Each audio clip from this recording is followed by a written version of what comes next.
Pessoal, vamos finalizar agora bem curtinho, tá? A gente só não foi direto para não ficar muito extenso, muito cansativo. Enfim, vamos agora aos parágrafos, é bem rápido, porque tudo que está nos parágrafos nós já praticamente falamos lá naquela introdução que nós fizemos quando da análise dos documentos públicos e documentos particulares. Então vamos lá, ó.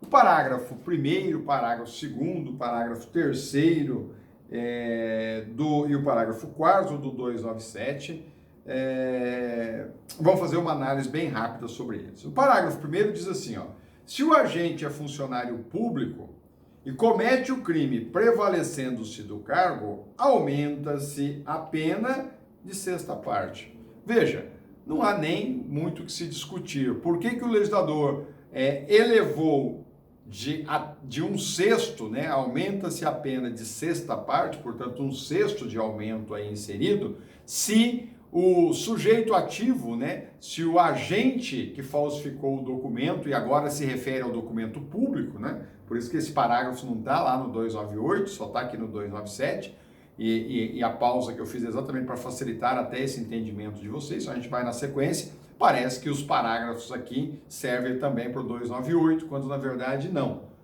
Esse assunto agora só está relacionado ao 297. Então veja, o funcionário público realmente é merecedor desse aumento se ele falsificar o documento. O legislador foi bem em inserir esse parágrafo 1º aqui. Por quê? Porque o funcionário público, pessoal, é ele que acaba redigindo todo e qualquer documento. Então, ele tem toda a técnica, ele tem todo o equipamento, ele tem todo o material, ele sabe redigir o documento de forma a dar total credibilidade a número indeterminado de pessoas da sua veracidade, quando ele está falso. Ele tem à sua disposição os carimbos, ele tem à sua disposição os logotipos, enfim, ele tem todos os dados à sua disposição. Então, ele tem uma facilidade maior de realizar a falsificação e esse documento, por ele falsificado, terá certamente uma possibilidade maior de enganar, de dar credibilidade quando não deve ter credibilidade alguma. Por isso, a justificativa de aumento de sexta parte se o funcionário público redigir um documento falso. É óbvio que, além disso, tem toda aquela característica que o funcionário público é merecedor de fé pública, de credibilidade. E se você não tem credibilidade no próprio funcionário público, aí então a situação realmente é assustadora. Por isso, o aumento de pena. Creio eu que o aumento ainda foi pouco, deveria ser até maior nessa situação. Por isso, então, do parágrafo 1º. O parágrafo 2º do 297 diz: para os efeitos penais, equiparam-se a documento público o emanado de entidade paraestatal. E aí nós já mencionamos. Esse aqui nem vou continuar lendo. Emanado de entidade paraestatal, de título ao portador ou transmissível por endosso, a sociedade comercial, testamento particular. Nós falamos lá quando tratamos do documento público por equiparação. Tá? E por que o legislador o inseriu aqui? Exatamente por causa daquilo que eu disse lá no início para vocês, naquela parte introdutória. Pela relevância que tem esses documentos, o legislador achou por bem forçar a sua equiparação ao público. Por quê? Porque se você olhar o preceito secundário do 297 e olhar o preceito secundário do 298, esses documentos relacionados do parágrafo 2º seriam, pela definição que eu dei para vocês, documentos particulares. E aí é óbvio que seriam documentos particulares de altíssima relevância, onde a pena a eles seria menor. Aí o que o legislador fez para evitar essa situação? Os equiparou ao público, de forma que eles têm características de particular, mas caso venham a ser falsificados, por determinação do parágrafo 2º, o agente responde pela pena do 297, que é uma pena maior do que a do 298. Portanto, pela importância desses documentos, o indivíduo acaba respondendo por um crime mais gravoso, com uma pena maior. Mas eles fogem daquela definição de documento público que nós falamos, por isso que eles são equiparados, tá bom? Parágrafo 3º e parágrafo 4º, a doutrina critica muito porque eles estão no local errado. Eles não deveriam estar no artigo 297, sim no artigo 299 do Código Penal. O legislador se equivocou sobre o local de inseri-los. Então, na verdade, nós temos dentro do falso material, que é a falsificação de documento público do 297, nós temos uma definição de falsidade ideológica. E a falsidade ideológica vem definida no artigo 299. Então, na verdade, o legislador se equivocou. O parágrafo 3º e o parágrafo 4º deveriam estar inseridos no artigo 299 do Código Penal e não no 297. Veja, vou dar uma lidinha rápida no 299. O legislador diz assim, ó: omitir em documento público ou particular declaração que dele devia constar, ou nele inserir ou fazer inserir. Ó, o inserir ou fazer inserir refere-se à ideia e não à forma do documento. Portanto, este comportamento está lá no 299, mas o legislador acabou na ganância, né? Porque todas as condutas definidas aí no 297, parágrafo 3º e parágrafo 4º, estão voltadas a tentar tutelar, proteger meios de maior arrecadação à previdência social. Então o interesse aí era só previdenciário, tá? E aí o desespero do legislador em conseguir buscar mais arrecadação à previdência social, ela acabou inserindo os parágrafos até em dispositivo errado. Por isso, vocês quase não deparam com essas situações aí na prática, tá? Enfim, são essas coisas que a gente encontra no direito penal às vezes. Então diz assim o parágrafo 3º, ó: nas mesmas penas incorre quem insere ou faz inserir.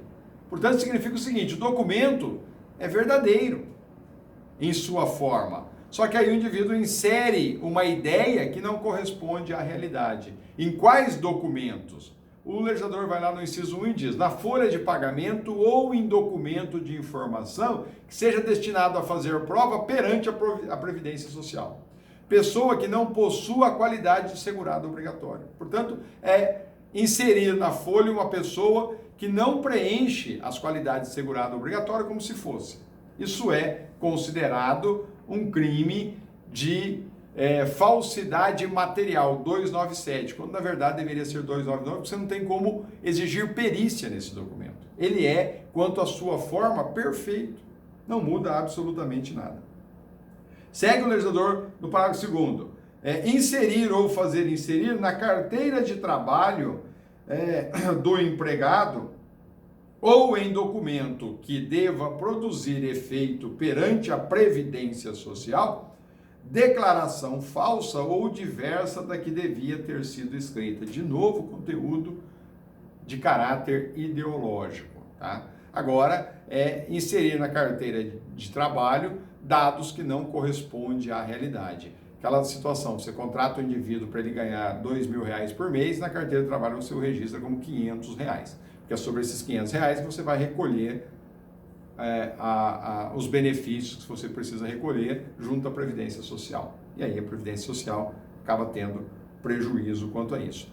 E o inciso 3º, em documento contábil ou em qualquer outro documento relacionado aí com as obrigações da empresa, tá? Perante, de novo, a Previdência Social. E da mesma forma, declaração falsa ou diversa daquela que deveria constar, tá? Todos eles relacionados à Previdência Social. E o parágrafo 4º diz lá: nas mesmas penas incorre quem omite nos documentos mencionados do parágrafo 3º, então na carteira de trabalho, na folha de pagamento e no documento contábil, nome do segurado e seus dados pessoais, a remuneração, a vigência do contrato de trabalho ou a prestação de serviço. Por exemplo, vigência do contrato de trabalho, você contratar um indivíduo na sua empresa para iniciar os trabalhos dia 1º de agosto e registrá-lo só a partir de 1º de janeiro do ano que vem. Então há um período em que você não precisa fazer os recolhimentos à Previdência Social, tá? Essa é a situação, ou seja, parágrafo 3º e parágrafo 4º, como já comentamos, né, teve a preocupação única e exclusivamente com a Previdência Social, tá? E o legislador acabou inserindo uma falsidade ideológica num tipo legal que descreve uma falsidade material. Ou seja, não dá mais hoje, da forma como o 297 se encontra, de você dizer que o 297 só pune a falsidade material, porque ele pune tanto a falsidade material como a falsidade ideológica, por isso que se questionarem, o 297 hoje é classificado como uma figura híbrida. Ele tem falso material e falso ideológico, o que é juridicamente um absurdo. Pessoal, em relação à nossa matéria, 297 e 298, é isso. O 298, a única coisa que vocês precisam tomar cuidado, que eu esqueci de fazer o comentário lá, né, no início, é que vocês podem fazer o seguinte questionamento. Até lá no 289 vocês poderiam ter questionado isso, né? Ou talvez estejam pensando isso. Espera lá, professor, lá a gente fala de moeda metálica e de papel moeda. Mas hoje se utiliza muito, e agora no 297 ele equipara a documento público o cheque, por exemplo, a nota promissória e outros documentos que seriam particulares, né? Ele equipara a público pela importância que tem. E aí vocês podem questionar, como é que fica cartão de crédito, né? Ou cartão de débito, que hoje quase todo mundo só usa cartão de crédito ou cartão de débito, né? E aí, em qual tipo legal se insere? Ele cai lá no 298, que ele substitui o dinheiro, então seria equiparado à moeda metálica ou papel moeda, ou ele é equiparado hoje a um documento público, né? Uma vez que o cheque também é público, por equiparação. Seria o cartão de crédito e débito também um documento equiparado ao documento público, né? Porque ele substitui o cheque, substitui a moeda e etc. O legislador não inseriu como crime a falsificação de um cartão de crédito ou de débito, nem no 289, nem no 297. Ele o inseriu no 298. Significa que o cartão de crédito ou de débito é documento particular. Tá? Se você observar o 298, no parágrafo único, o legislador vai lá e diz: para fins do disposto no caput, ou seja, falsificação de documento particular, falsificação ou alteração de documento particular, equipara-se a ele, documento particular, o cartão de crédito e de débito. Tá? Portanto, o crime é do 298 e não do 297, nem do 289, se a falsificação for de cartão de crédito ou de débito. Perfeito? Paramos por aqui. Até o nosso próximo encontro.